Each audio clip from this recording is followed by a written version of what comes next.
សម្រាប់ Solar Care S16 21ចូលស្តុកទៀតហើយបងប្អូនទាំងគ្នាអានេះចូលជើងទី1បាទនៅមួយជើងទៀតអានេះ500វ៉ាត់បងប្អូននេះ Solar Care 500វ៉ាត់ហើយខ្ញុំអរគុណអតិថិជនដែលគាត់គ្រប់ត្រូល K87 Store ជាពិសេស Solar Care តែម្ដងមកអូយលោកដាច់ខ្លាំងមែនតើអរគុណដែលជឿជាក់ដែលទុកចិត្តជាមួយ Solar Care S1621 បងប្អូនគ្នាតម្លៃវា$219 promotion សល់តែ$159បង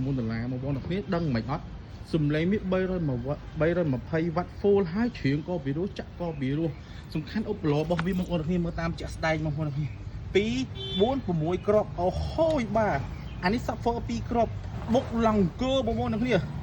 បាទតែបងប្អូនដែលមានសង្កសីមកដាក់អង្គើសង្កសីទៀតបាទនេះ Ego ហើយនេះ Solo បាទជ្រៀងនិយាយពីថាច្រៀងដាច់ស្អាតណាស់អត់ប្រទាញគ្នាទេបងប្អូនគ្នាហើយអានេះខ្ញុំចូលចិត្តច្រៀងជាមួយ Solar Care S1621 នេះមែនតើច្រៀងពីរោះបងប្អូនអូយញ៉ាំបងអូយលោកឯលោកអល់ម្លេះបងប្អូនដល់គ្នាដឹងអត់បាទនេះមាន CWS ស្រាប់ពីគ្រាប់ចូលគ្នាបាទហើយមាន EQ ដល់បាន2សលេងអានេះបងបាន2សលេងនេះ E ស្រាប់ពីគ្រាប់ចូលគ្នាបើសិនមានដូចគ្នាហើយអានេះដូរភ្លើងដូរបញ្ជាភ្លើងតាមនេះអូខូយ RGB ពិតជាស្អាតមែនតើ Bluetooth វាបងប្អូននឹងដឹងអត់ 5.3 បាទបងប្អូនច្រៀងបដាដើរបដាលោតបដាក៏វាអត់ដាច់ Bluetooth ដែរបាទសលេងចេញមកច្បាស់ហ្មង quality គុណភាពវាខ្ពស់មែនតើបាទហូយបាទបើសិនបងប្អូនបើប្រៀបធៀបជាមួយនឹង speaker អីខ្ញុំមិនដឹងទេណានឹងថានេះពេលចាក់ទៅគឺអង្គើបងមក subwoofer បងស៊ឹបដូចប្រភេទធុងបាសរៀបអញ្ចឹងស៊ឹបអ្នកជួយចិត្តស្រី subwoofer បុកបាសធ្ងន់អីចាហើយជ្រៀងព្រោះទៀតតាហើយមួយដែរនេះគឺភាគច្រើនដូច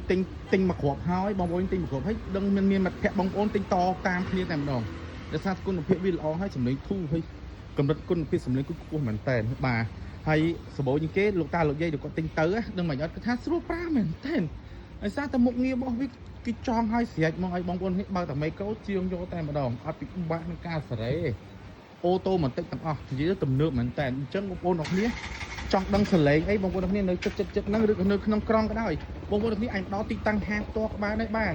នៅមាននៅសាខាទី1សាខាទី2មកតេសមកបងប្អូនគ្នាកុំអញចិត្តថាអានេះពីច្រើនខ្ញុំមកតេសដឹងតែយកហើយបាទ